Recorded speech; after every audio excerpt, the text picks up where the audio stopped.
Thank you very much. I've been here for the entire day to learn more about the specific thoughts and reflections that you, the panelists, and also the audience might have with regards to the blue growth and blue economy. And actually, when hearing or listening to the presentation by Mr. Economo and Mr. Firbas, I have the impression that I don't need to speak to the converted people because you speak the territory. You already understand what territory is, how territory matters.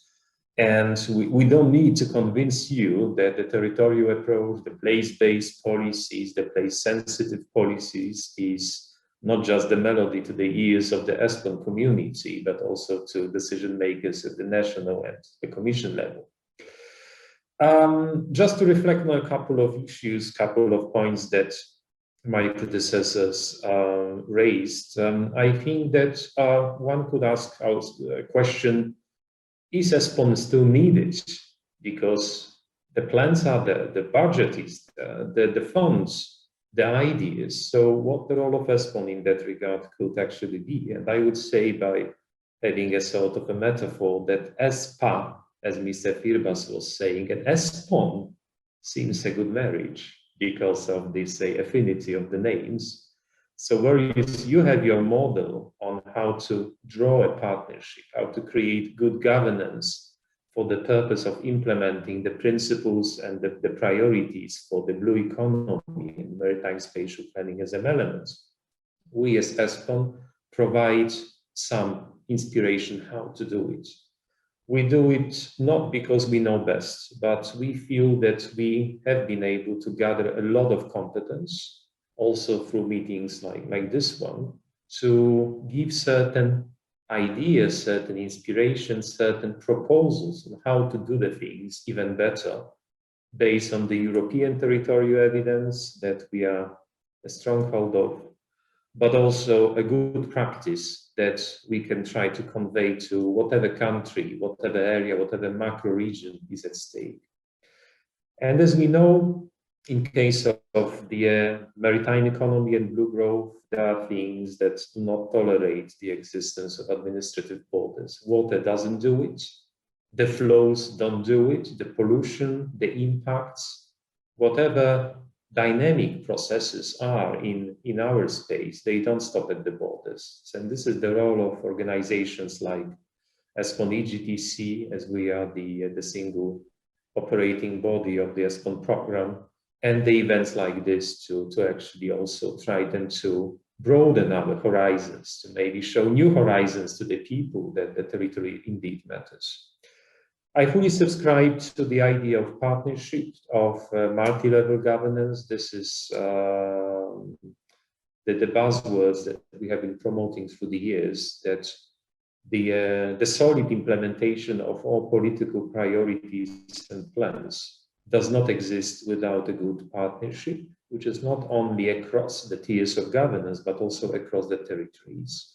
So what positively struck me in the Mr. Economo's intervention was the accent on neighbors, the territories around us, not only within the European Union, but I think in case of Greece and the Eastern Mediterranean area, it's extremely essential to remember about the neighbors, because we live together with them, we work together, and whatever we do will be either for the benefit or for the damage of the neighbors, and vice versa.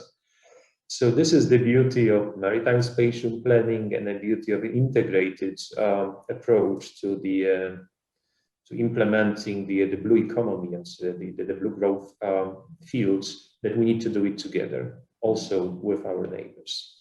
So for this meeting, we have presented to you results of 4 ESPON projects, one dedicated to maritime spatial planning and land-sea interactions, another one about new opportunities for islands with regards to the climate change, and I do feel that the presentation by Vice Governor for Crete area was I think very much to the point on that.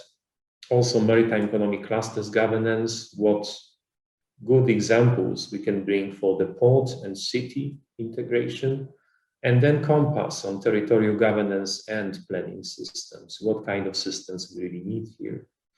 So if your opinion is that you still need ESPON for some reason. I can give you some insight into what's going to happen in the next ESPON program, because the new ESPON program will be developed in a different way. We'll start with consulting 4 thematic packages already in November this year. And these will be on resilience, which I think is extremely important also for in terms of implementing the priorities and the policies for the blue economy. Then people and places. So again, in the context of our discussion today, how to see to it that no place and no people will be left behind in our approach to the partnership models, to the governance, territorial governance, and multi-level governance. Then one will be about the circular economy that I think that the blue economy, the blue growth is part of in this maritime terrestrial interactions. And then finally, something that we call a little bit poetically, the governance of new geographies. So here, the new geography for us is this, well, integrated area where sea meets the land, where we have, say, land-sea interactions, which are so basic, so fundamental for the blue growth. And ideally, we would like to see a lot of inputs from researchers and also from policymakers, how to shape at first turn those 4 thematic packages, based also on the accumulated knowledge in Greece, in the Eastern Mediterranean area, and in Europe at large. That will be very important for us to know if there is still any place that you would like to see ESPON to manage to exploit, because perhaps there are some things that we still don't know, and we would like to know. We would like to gather hard data, facts, in order to improve and facilitate good policy making at our level of governance. Thank you.